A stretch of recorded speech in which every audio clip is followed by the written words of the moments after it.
বিরোধিতা বিবেচ্য নয়, উন্নয়ন সহযোগীদের নিয়ে এগিয়ে যাবে দেশ, বললেন প্রধানমন্ত্রী। আমার চোখে বঙ্গবন্ধু প্রতিযোগিতার পুরস্কার প্রদান। অপ্রদর্শিত আয় বৈধ করার সুযোগ আসছে বাজেটেও। আগ্রহ না দেখালে কালো টাকার মালিকদের শাস্তির পরামর্শ অর্থনীতিবিদদের। দুর্নীতিতে অভিযুক্ত বেনজির আহমেদ বিদেশে থাকলে দেশে এলে তার বিচার করা হবে, জানালেন ওবায়দুল কাদের।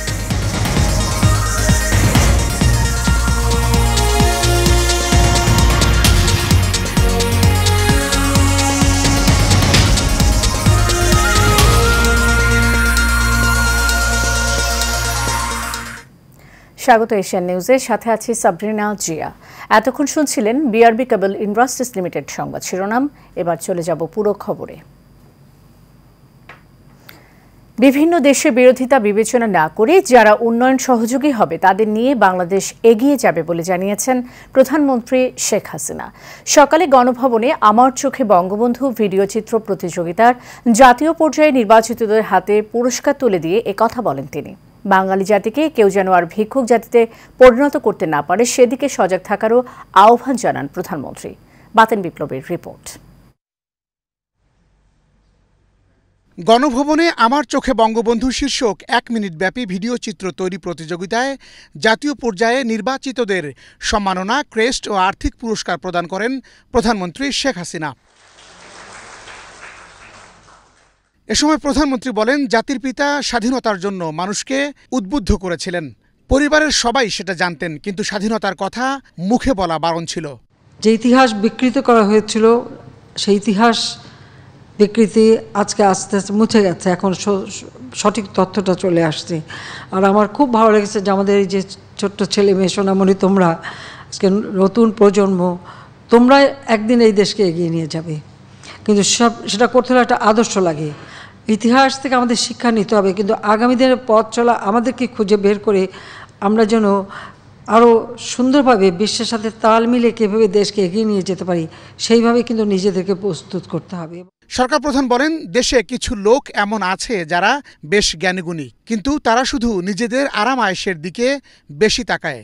তৃণমূল পর্যায়ের মানুষ শক্তিশালী হবে, সিদ্ধান্ত নেবে, ক্ষমতাসীন হবে, এটা তারা মানতে পারে না। তিনি স্বাধীনতার কথা বলেছেন, এবারের সংগ্রাম আমাদের স্বাধীনতা সংগ্রাম, সেই সাথে বলেছেন এবারের সংগ্রাম আমাদের মুক্তির সংগ্রাম, এবারের সংগ্রাম আমাদের স্বাধীনতার সংগ্রাম, অর্থাৎ স্বাধীনতার সাথে সাথে আমাদের অর্থনৈতিক মুক্তি। কারণ রাজনৈতিক মুক্তি তিনি দিয়ে গেছেন, অর্থনৈতিক মুক্তি পেতে হবে। প্রধানমন্ত্রী আরও বলেন, কোন দেশের সাথে কার বিরোধিতা তা দেখার বিষয় নয়, যারা উন্নয়ন সহযোগী হবে তাদের নিয়েই এগিয়ে যাবে বাংলাদেশ। একটা সম্পদ তোমাদের শিক্ষা, তোমরা ভালোভাবে লেখাপড়া শিখবে, এটাই হবে সবচেয়ে বড় সম্পদ, যে সম্পদ কখনো কেউ চুরি করতে পারবে না, হাইজ্যাক করতে পারবে না, কেড়ে নিতে পারবে না। কেড়ে নিলেও কিন্তু তোমার জ্ঞানটা তো কেড়ে নিতে পারবে না, কারণ বাংলাদেশে কিন্তু কেড়ে নেওয়ার ঘটনাও ঘটেছে। 15 আগস্টের পর বাঙালিকে যেভাবে ভিক্ষুক জাতিতে পরিণত করা হয়েছিল তেমন যেন আর না হয়, সেজন্য সবসময় সজাগ থাকার তাগিদ দেন প্রধানমন্ত্রী। বাতেন বিপ্লব, এশিয়ান টেলিভিশন, ঢাকা।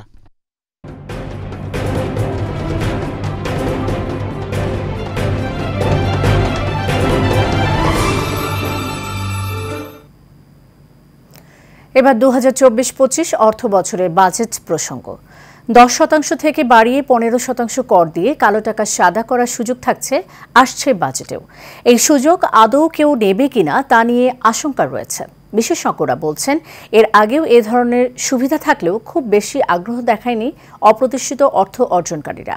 তাই এই সুযোগ গ্রহণ না করলে কালো টাকার মালিকদের আইনের আওতায় আনার পরামর্শ অর্থনীতিবিদদের। কাউসার আহমেদের রিপোর্টে দেখুন বিস্তারিত।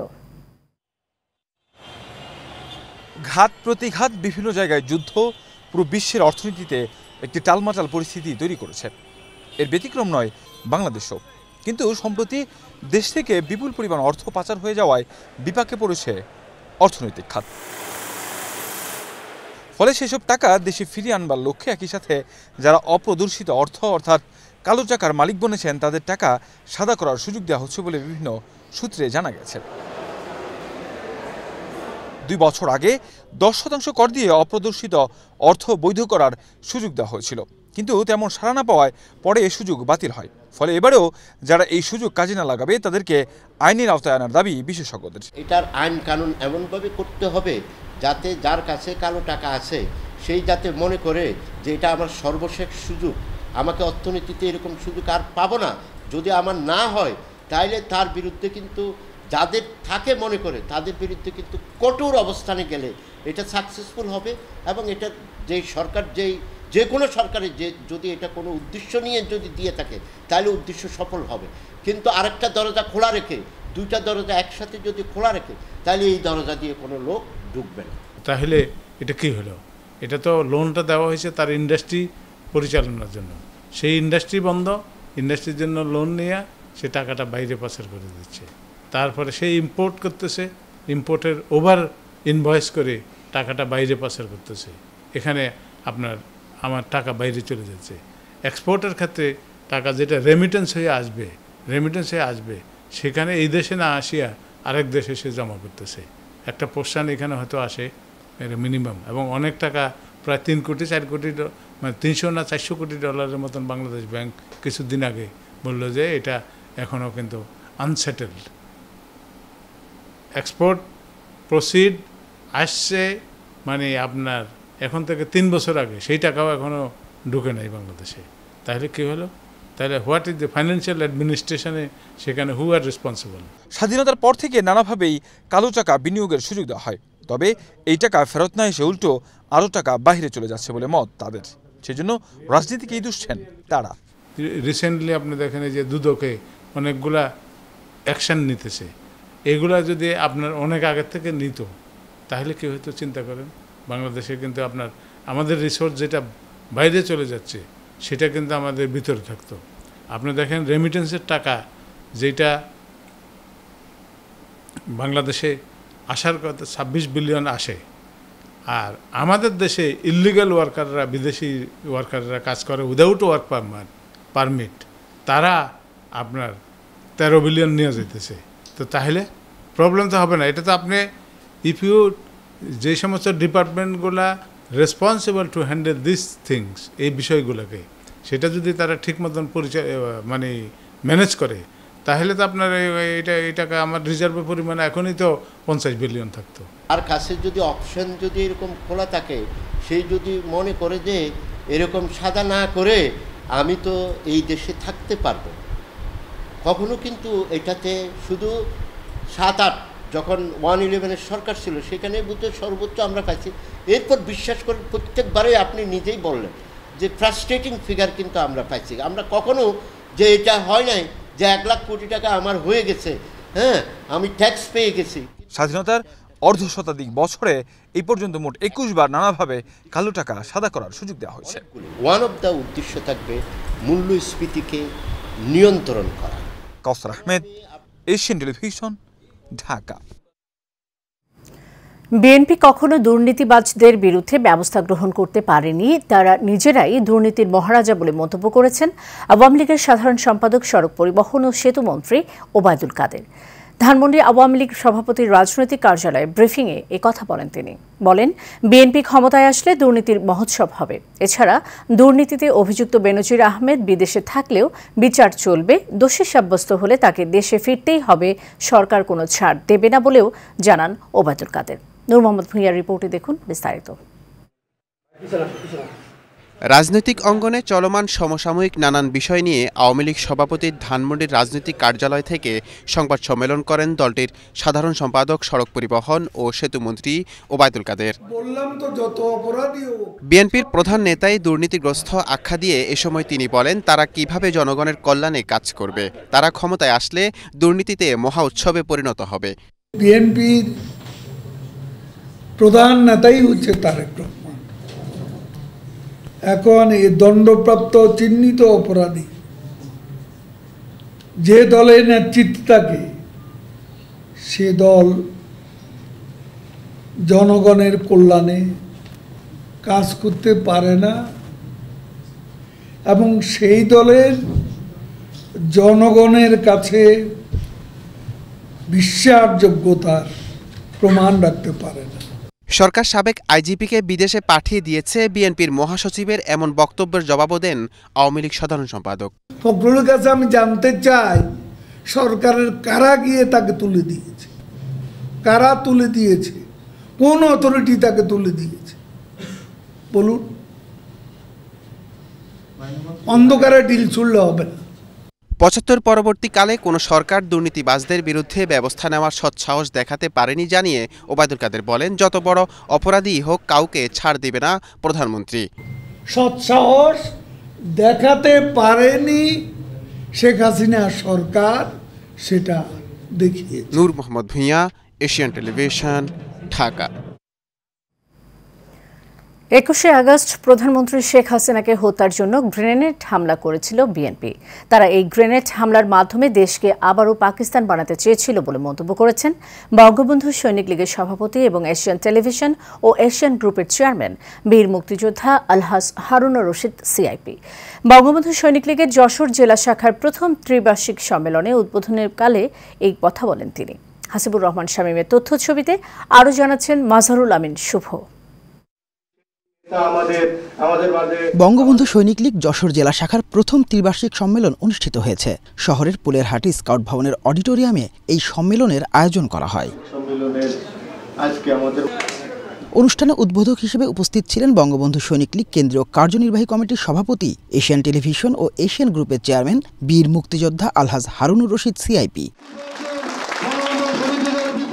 এ সময় তিনি বলেন, প্রধানমন্ত্রী শেখ হাসিনাকে হত্যার মাধ্যমে এই দেশকে বিএনপি আবারও পাকিস্তান বানাতে চেয়েছিল। মানে প্রধানমন্ত্রী যদি কোনো কিছু হয়ে যায়, খোদা না করুক, তাহলে এই দেশে রক্তের বন্যা বাড়বে, রক্তের বন্যা বাড়বে। কারণ বিএনপি পাগল হয়ে গেছে না। জিয়া রহমান, মোশতাক, এরা বুদ্ধি করে আর্মির সাথে ষড়যন্ত্র করে এই দেশে পাকিস্তানের হাতে উঠানোর জন্য এই চেষ্টাটা করছিল। প্রধানমন্ত্রীর ১৫ বছর ৪ মাসের এই শাসন আমলে দেশের আমূল পরিবর্তন এসেছে বলেও মন্তব্য করেন বঙ্গবন্ধু সৈনিক লীগের সভাপতি। আর কোনো যেন বিপদ না আসে, আর কোন শত্রু যেন কোন রকমে চেষ্টা করে বিপদ না আনতে পারে। আল্লাহ যেন তাকে সুস্থ রাখে, ভালো রাখে। সেজন্য আপনাদের কাছে, সকলের কাছে আমার আবেদন, আমি সবসময় আল্লাহর কাছে দোয়া করি আমার মা বাবার জন্য, আর মানে প্রধানমন্ত্রীর জন্য। আপনারাও করবেন, নামাজ পড়ে আল্লাহর কাছে মানে প্রধানমন্ত্রী সুস্থ থাকে, ভালো থাকে। অনুষ্ঠানে বিশেষ অতিথির বক্তব্য রাখেন বঙ্গবন্ধু কেন্দ্রীয় কার্যনির্বাহী কমিটির সহসভাপতি অ্যাডভোকেট শওকত আলম, ইঞ্জিনিয়ার তালুকদার সরওয়ার হোসেন, যুগ্ম সাধারণ সম্পাদক শাহ রেজাউল মাহমুদ, সাংগঠনিক সম্পাদক আলমগীর হোসেন, সোহেল রানা, খুলনা জেলা সিনিয়র যুগ্ম আহ্বায়ক ইউনুস আলী, খুলনা মহানগরের সিনিয়র যুগ্ম আহ্বায়ক আসাদুজ্জামান মুন্না, শার্শা উপজেলা শাখার সভাপতি আমিনুর রহমান, মনিরামপুর শাখার সভাপতি ইমদাদুল হক সহ সিনিয়র নেতারা। দেখো, আমি প্রধানমন্ত্রী হয়েও আমি মুরগি পালন করে উৎপাদন করতে পারি, আমি মাছ উৎপাদন করতে পারি, তোমরাও করো। এগুলি উনি দেখাচ্ছেন আমাদেরকে, আমাদের এডুকেশন আমাদের জন্য, বাংলাদেশ জাতির জন্য শেখ হাসিনা দেওয়া এডুকেশন এগুলি, যে দেখো আমি কি করতেছি আর তোমরা কি করো, তোমরা কি করতে পারো না। আমরা অনেকগুলো কমিটি করে ফেলেছি। আপনাদের এখান থেকে আমরা আবার চলে যাব সাতক্ষীরা। আপনাদের প্রিয় ব্যক্তিত্ব, আমাদের সকলের আস্থার ঠিকানা আলহাজ হারুনুর রশিদকে মাননীয় প্রধানমন্ত্রী তাকে সিলেক্ট করেছেন এবং সেটা ঘোষণা করে গেছেন। যশোর জেলা বঙ্গবন্ধু সৈনিক লীগের প্রথম ত্রিবার্ষিক সম্মেলনে মোহাম্মদ মতিয়ার রহমানকে সভাপতি ও মোল্লা জাহিদকে সাধারণ সম্পাদক করে ৭১ সদস্য বিশিষ্ট কমিটি গঠন করা হয়। মাজহারুল আমিন শুভ, এশিয়ান টেলিভিশন। সাতক্ষীরায় বঙ্গবন্ধু সৈনিক লীগের নবগঠিত কমিটির পরিচিতি ও আলোচনা সভা অনুষ্ঠিত হয়েছে। সাতক্ষীরা শিল্পকলা একাডেমি অডিটোরিয়ামে এর পরিচিতি ও আলোচনা সভা অনুষ্ঠিত হয়। এতে প্রধান অতিথির বক্তব্যে বঙ্গবন্ধু সৈনিক লীগের সভাপতি বীর মুক্তিযোদ্ধা আলহাজ হারুনুর রশিদ সিআইপি বলেন, দেশ, জনগণ ও প্রধানমন্ত্রীর প্রয়োজনে বঙ্গবন্ধু সৈনিক লীগকে ঐক্যবদ্ধ থাকতে হবে। সাতক্ষীরা প্রতিনিধি মনিরুজ্জামান তুহিনকে সাথে নিয়ে আরও জানাচ্ছেন বাতেন বিপ্লব। বঙ্গবন্ধু সৈনিক লীগের সাতক্ষীরা জেলা শাখার সভাপতি মোহাম্মদ শরীফুল ইসলাম বাবু খানের সভাপতিত্ব ও সাধারণ সম্পাদক বিকাশ চন্দ্র সরকারের সঞ্চালনায় প্রধান অতিথি হিসেবে উপস্থিত হন বঙ্গবন্ধু সৈনিক লীগের কেন্দ্রীয় কমিটির সভাপতি ও এশিয়ান গ্রুপ ও এশিয়ান টেলিভিশনের চেয়ারম্যান বীর মুক্তিযোদ্ধা আলহাজ হারুনুর রশিদ সিআইপি।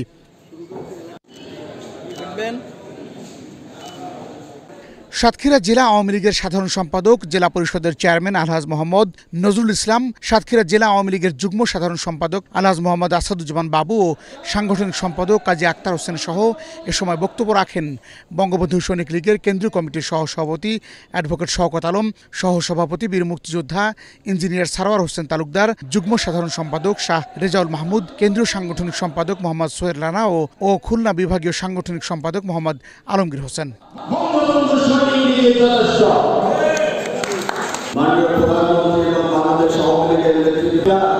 বাংলাদেশ আওয়ামী লীগের সাতক্ষীরা জেলা শাখার সম্মানিত সাধারণ সম্পাদক আছে। আমরা দেখেছি এখানে দুটি কমিটি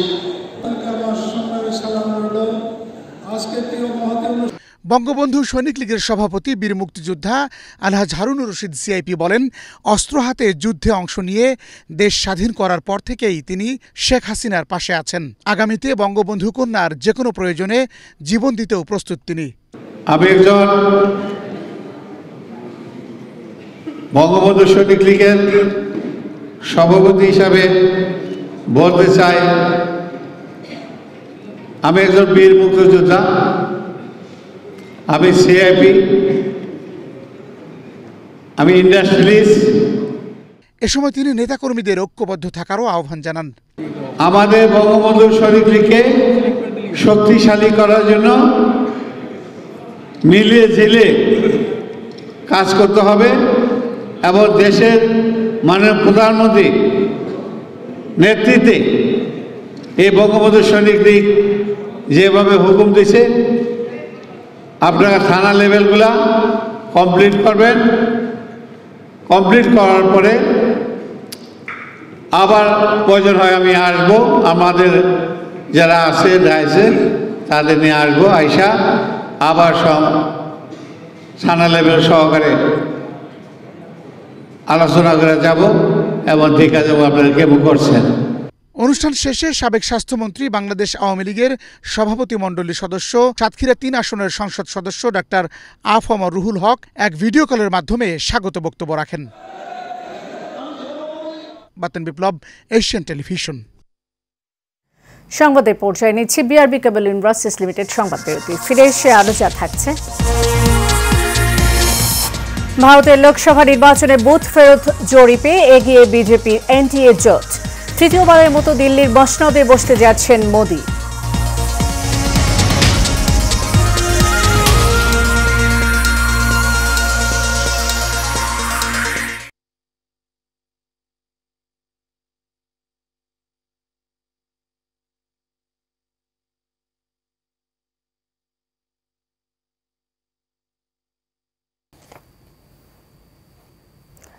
খামারিরাই প্রাণী সম্পদ খাতের প্রকৃত সেলিব্রিটি বলে মন্তব্য করেছেন মৎস্য ও প্রাণী সম্পদ মন্ত্রী মোহাম্মদ আব্দুর রহমান। শনিবার রাজধানী কৃষিবিদ ইনস্টিটিউশনে বিশ্ব দুগ্ধ দিবস 2024 ও ডেইরি আইকন সেলিব্রেশন উপলক্ষে প্রাণী সম্পদ অধিদপ্তর কর্তৃক আয়োজিত অনুষ্ঠানে একথা বলেন তিনি। মন্ত্রী বলেন, জাতির প্রধানমন্ত্রী শেখ হাসিনার উন্নয়ন বান্ধব বর্তমান সরকারের অন্যতম লক্ষ্য হল সমৃদ্ধ, আত্মনির্ভরশীল এবং মেধাসম্পন্ন জাতি গঠন। তিনি আরও বলেন, দুধ, মাংস ও ডিমের উৎপাদন বৃদ্ধির মাধ্যমে জনসাধারণের প্রয়োজনীয় প্রাণীজ আমিষের চাহিদা পূরণ এবং এই খাতকে রপ্তানিমুখী করে তোলার লক্ষ্যে বিভিন্ন উদ্যোগ ও উন্নয়ন প্রকল্প গ্রহণ করেছেন। এর মধ্যে লাইভস্টক অ্যান্ড ডেইরি ডেভেলপমেন্ট প্রকল্প উল্লেখযোগ্য, যা ডেইরি সেক্টরের উন্নয়নের জন্য কাজ করছে বলেও জানান তিনি।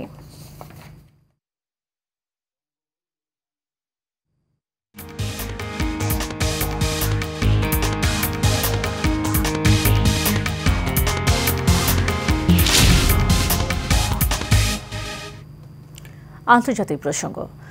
ভারতে 7 ধাপের লোকসভা নির্বাচন শেষ হয়েছে। এই নির্বাচনের ফলাফল আগামী 4 জুন ঘোষণা করবে দেশটির নির্বাচন কমিশন। তবে এরই মধ্যে বিভিন্ন গণমাধ্যমের বুথ ফেরত জরিপে বলা হয়েছে, টানা তৃতীয়বার প্রধানমন্ত্রী পদে হ্যাট্রিক করতে যাচ্ছেন নরেন্দ্র মোদি।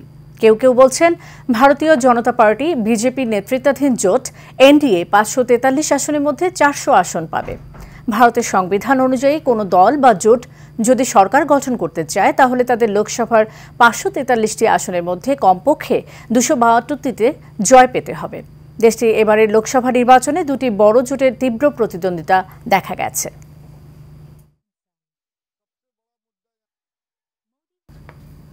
এ পর্যায়ে থাকছে বাণিজ্য সংবাদ।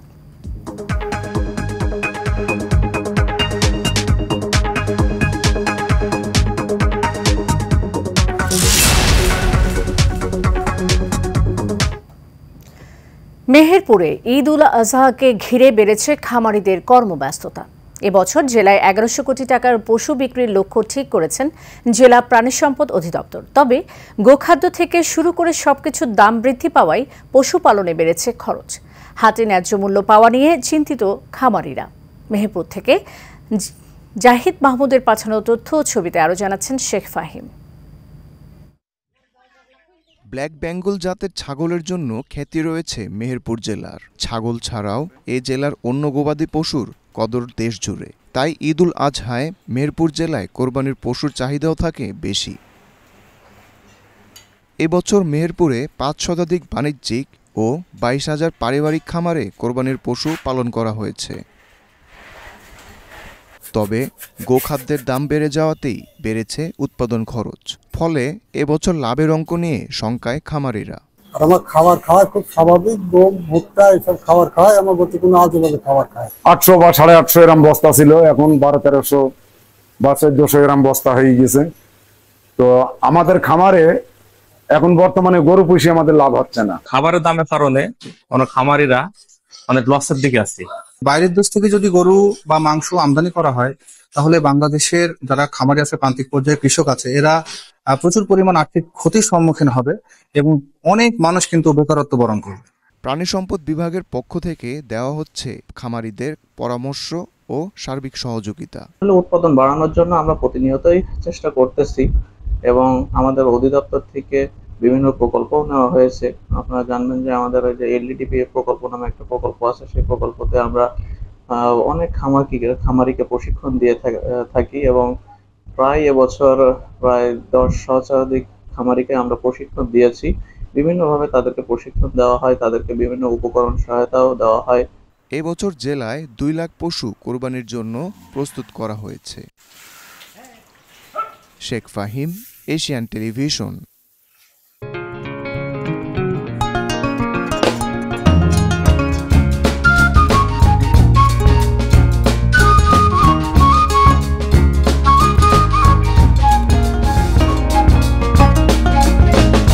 এবার HM স্টাইল চট্টগ্রাম সংবাদ।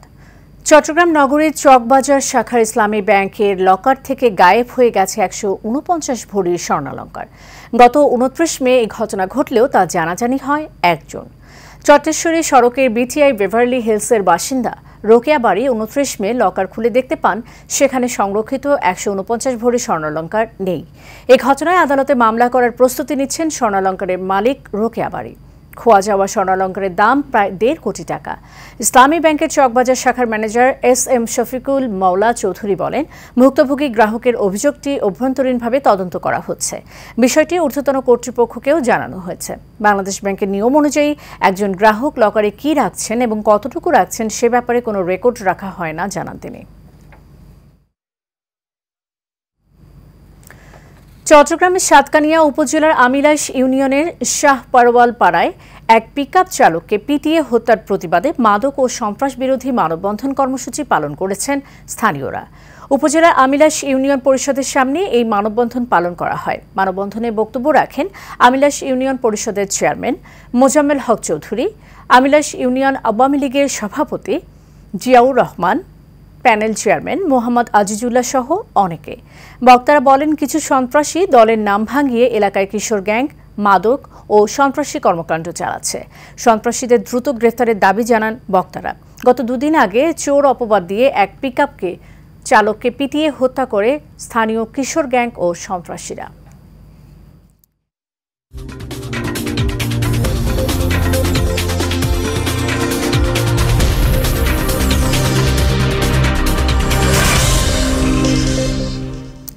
খেলার সংবাদ।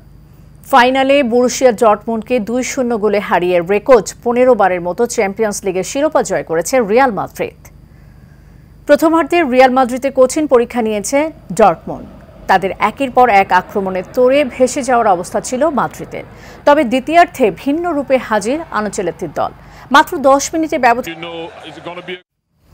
এশিয়ান নিউজ এ পর্যন্তই। যাওয়ার আগে আমি সংবাদ শিরোনামগুলো জানিয়ে দেবো আরও একবার।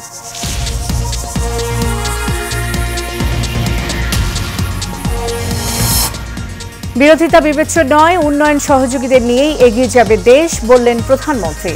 আমার চোখে বঙ্গবন্ধু প্রতিযোগিতার পুরস্কার প্রদান। অপ্রদর্শিত আয় বৈধ করার সুযোগ থাকছে আসছে বাজেটেও। আগ্রহ না দেখালে কালো টাকার মালিকদের শাস্তির পরামর্শ অর্থনীতিবিদদের।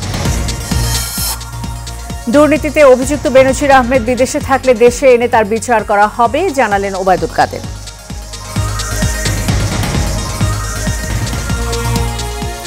এশিয়ান নিউজের আয়োজন এখন এই পর্যন্তই। পরের সংবাদ দেখার আমন্ত্রণ রইল। ধন্যবাদ সাথে থাকার জন্য।